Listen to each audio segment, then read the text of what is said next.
What's up, gang? Welcome back to Closing the Circuit. I've been reading the comments, trying to reach out to a couple people and just tap back in with the flow. And I will tell you, look, it's been a wild ride. And I know for the people following, you've been wanting to update what's been going on. Last we left off was me studying for the test, me getting my books together, my study materials. But where are we today? I decided to finally come give you guys this update, and I received my results. Yes, I took my test last month, May 13th, and I received my results. You know, very excited to take the test. I'll be honest, I can't say I was a little bit nervous, but you know, we went in and we prepared as much as possible, studied. Right before the test, 2 weeks locked into something I call dark mode, where you just go ghost. I really wanted to update you guys during that time, but I had to lock in. It was very limited conversation with my friends, family, and even in my house, I wasn't talking too much about the test. I got my license. There we go. Oh yeah, everything is official. I went and picked it up. So I am officially Miami-Dade County certified Master Electrician as of today. And as you can see, you receive your competency card. Let me see if I can block myself out here. Oh, I gotta block my face out. Yeah. All right. Not the greatest picture. However, the young lady who issued the license isn't in the business of taking great pictures. She's in the business of handing out certifications, and I appreciate it. Today, this update video is to talk about a little bit of my experience with the test, what to expect. I'm rooting for you guys to follow suit, lock in, go in dark mode, get in there and get your credentials, just like I did. Stopping to thank God right after, thank my family for supporting me, and man, it was a very great moment in my life. I can honestly say when I received word that I passed, I got a little emotional. It's been a wild ride in my career, and June officially marks 20 years in the electrical industry for me. So this is my 20th year. So to receive my card on my 20th year was very special for me. Like I said, I officially passed the test. When you pass through Prove, you receive notification right away. I decided the day of that I would take the business portion of the test first. So, you know, you walk in, you check in, you sign in, they check your books, they make sure that you don't have anything that would be illegal. So this varies from state to state, but in Florida, you're allowed to have tabs, you're allowed to have highlighted marks, but you're not allowed to have any additional cards and any additional books that are not on the reference list. The test allows up to 3 hours. Be prepared to use the majority of that time. Some of you may do very well, in my opinion, on the business portion, depending on what do you do in your normal day-to-day life in the electrical business. If you're somebody who's in the office, in operations and marketing, sales, have a business background, business degree, you're going to do very well. Project manager as well. You're going to be very familiar with the content. It's just navigating the book. If you would like an edge for those who aren't as familiar in business, I would say go to your local community college or state college, take an accounting class, take a business or business operation class, and maybe I would say a project management class, and even possibly like a law or tax class. Any combination of those classes will give you enough information to have a strong foundation, and I think you'll do well on the test. I like the college route because you get a certificate and you get to actually talk to the professors. Now, one thing I didn't do that I wish I did just for the sake of time, was really have a good highlight game down for that book. I spent so much time on the NEC because of just unfamiliarity with so many topics outside of, what you do in your normal day-to-day, that I kind of neglected, for the most part, the business portion of it. Did it hurt me? I wouldn't say. I mean, I guess the only thing I could have done better is have a better score. As far as time, this is the real part. In my mind, I was just ready for whatever, because I didn't want to stay stagnant and thinking about what if and trying to be perfect for this test. I truly was willing to say, hey, if a pass doesn't come the first round, figure out what you did wrong, get right back on the horse. Before this summer's out, you're going to have your license. The pass rate for this test in Florida falls somewhere between 30 and 40%. So there's nothing wrong with not passing on the first time. It's just something that some people have to experience, and everybody deals with tests a little bit differently. After putting in, almost 2.5 hours for the first test and coming back and doing essentially 3 hours for a test, I was exhausted. Also, I'm talking about, for the most part, 6 hours of testing without your phone, without communication to the outside world, without talking to your family, without updating anybody on your status. Make sure it's a day where you have zero obligations. That is very, very important. My books were untabbed, so I didn't have the tabs for the book. I lost them. I didn't want to buy them again. Buy them again if you lose them. Now let's go into the code portion. I'm locked in because this is it. And again, I went into this saying, I'm going to be confident. I'm going to be strong. I'm going to be clear in thought. Whatever happens, happens. It won't affect me negatively, and I will just get back to it if I need to. But today is the day I'm going to conquer this test, and I'm going to give it the best I can do. So what to expect as far as references, you have your NEC. I had the 2020. The 2020 is allowed to be tabbed and highlighted.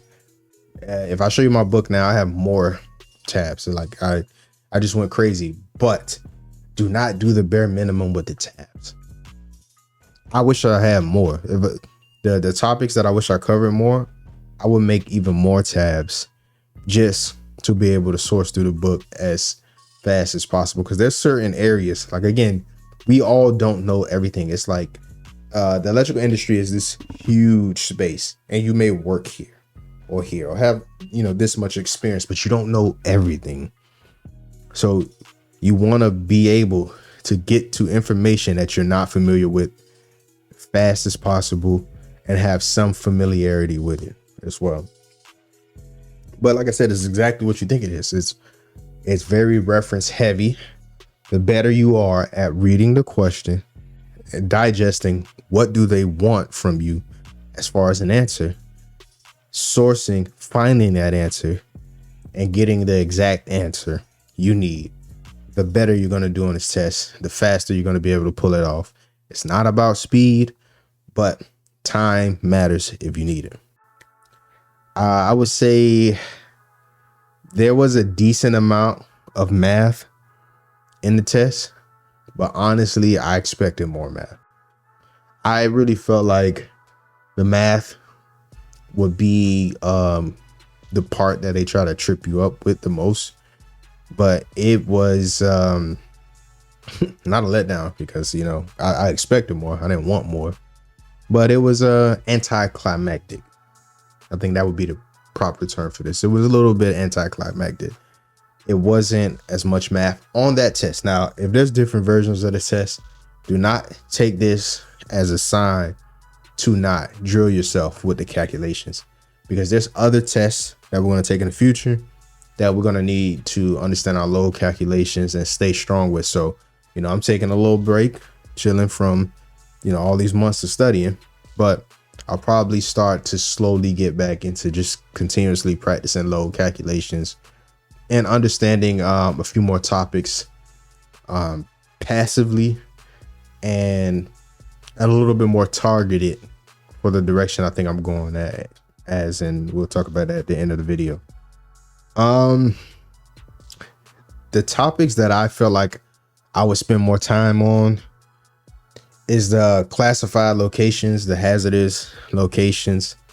When you're in the test, that was probably the hardest part for me to navigate. I do feel like I was successful with those questions, but it's almost like a shot in the dark, you know, because it's something that kind of pertains to everybody. So it's not specific information, and it's not the easiest to find. Another thing would be motors. I don't deal with motors. Well, I haven't dealt with motors a lot in my career. Moving forward, I think I will. I would say if you're not familiar, if you're more construction oriented and you don't deal with devices or PLCs or these types of things, I think understanding motors would help. That would be another course if you're on your way to take. And with these courses, if you're watching this as someone who is applying for the journeyman's, or you're a journeyman, you just jumping ahead and watching these videos to see what the future will look like for you, by all means, dive into these topics along the way. I ran into one of my boys. He's a foreman for FPL, and I was talking to one of his apprentices, and you know, I told him about what I'm doing and just the other opportunities there are in this space. And I told him, you know, one of the things you could do right now is don't overwhelm yourself because you're studying to become a journeyman, a line journeyman now. But what you should do is become more familiar with other parts of this business. Approach it piece by piece by piece by piece.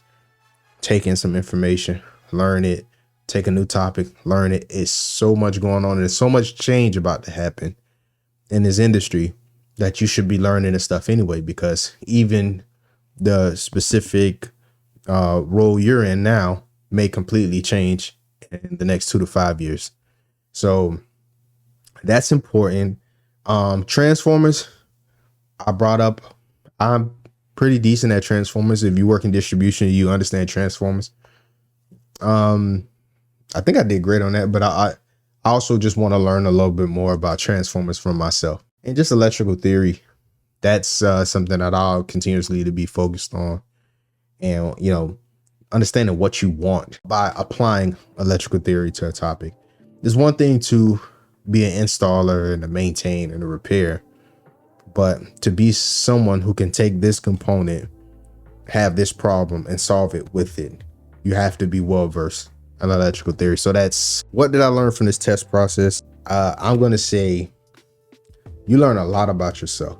The information is there. The more invested you get into it, the more you will come across the information. For me, this has been a long time coming. Like I said in the beginning of the video, this is my 20th year.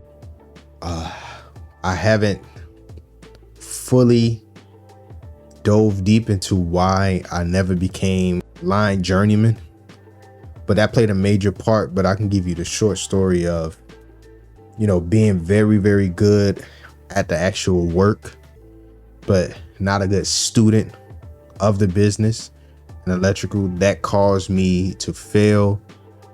And, you know, back then I was young. I was like 19. And at first, being that young, I blamed everyone but myself. And do I feel like people had a part in it? Yeah, maybe. You know, the world isn't fair. Things happen. But the one person I could hold accountable, and the one person I could fix, and the one person I'm in control of was myself. And did I play a role in it? Yes. I should have studied more. I shouldn't have relied on just being good at my job to see myself through. I should have been better at my job. I should have been more knowledgeable about the code and the rules and the laws. And but everything happens for a reason. And with that failure, you know, there was some down years, but it pushed me to continuously strive to be better, to be heard, to be seen in this business. And, you know, that had me as a union steward, as a groundman. You know, that had me functioning as a construction foreman almost in my position as a groundman, unticketed. and that way getting that kind of trust for some of the guys because I strove to be better. And when I got my second chance at an apprenticeship, you know, studying was my thing. My instructors would say, hey, you don't even have to go through all of that. But I didn't want to fall the same way twice. So I became a student of the business and the craft. And that helped to get me here. So everything happens for a reason. And that may be the reason I was able to pass on my first try, because I had those experiences in the beginning of my career. And here I am now at a different space. So look, take it serious, understand who you are, what you need, your strengths, your weaknesses, balance yourself out, get this done, have confidence, and don't let anyone tell you you can't do it. Don't even let the pass rates tell you that, because everybody may not be made to be a master electrician or a contractor, but you don't know until you give it a shot. So I would say at least give it a shot, see where you land, learn something about yourself. You will find out what you need if you take steps moving forward, for sure. I definitely want to, you know, give glory to God for this one. And I want to thank my family for supporting me and seeing me go through this journey over the years. But I definitely want to thank the electrical code coach for, you know, I've never met him, of course, but being so supportive of guys like me and guys and girls like you as we try to get these licenses. And the information he puts out for free on YouTube was very helpful. I did a lot of that before I bought anything. I bought his course. He emails you throughout the course, you know, just updating you with new products. And he just has a very positive, motivated vibe about himself. And I think he played a big part in this, and I thank him. We need more people like him in this community. And for that reason, I will definitely push myself to continue to teach and help others as well on this journey. You know, we all have pockets of information and knowledge that we can bring to the table to help someone else. So I'm definitely going to stay active on this and contribute my part. So the question is, what's next for me? The next step is qualifying my business. So we got another application, another fee. You see right there. But this will qualify my business for me to actually be an electrical contractor and get my chops, get my feet wet on the business side of things. Be able to help myself and my family and other families by providing opportunity. Here, that's the next step for me. So this blog does not end here. We're just getting started. I hope you guys didn't think it was going to end when I got my license. The next step is to become an electrical contractor. And of course, the same way I went through the process with becoming a master electrician, I'm going to go through the process with becoming a contractor. And hopefully this shouldn't take too long, but we'll start there. And then other opportunities. There's more certifications to have. There's more tests to have. But we will cover some of that in the next video. And drop a comment down low if it's any topics here that you would like me to go over more. Maybe some test questions. More about the business side. I don't see a lot of stuff about the business side. Maybe we should do some work with the business side. We could talk about some of the opportunities emerging from different industries and with new technology. That's what my focus is. I'm focused on the new technologies. What the electrical trade was 15, 20 years ago is not what it's going to be in the next 5 or 10 years. So we could talk about some of the new opportunities coming up. But as far as that, I appreciate y'all for following me on this journey. We got one W out the way, but we got a few more to get. So I'm looking forward to seeing some of you guys posting your licenses as well. And if there's anything I could do to help you, reach out. Don't hesitate.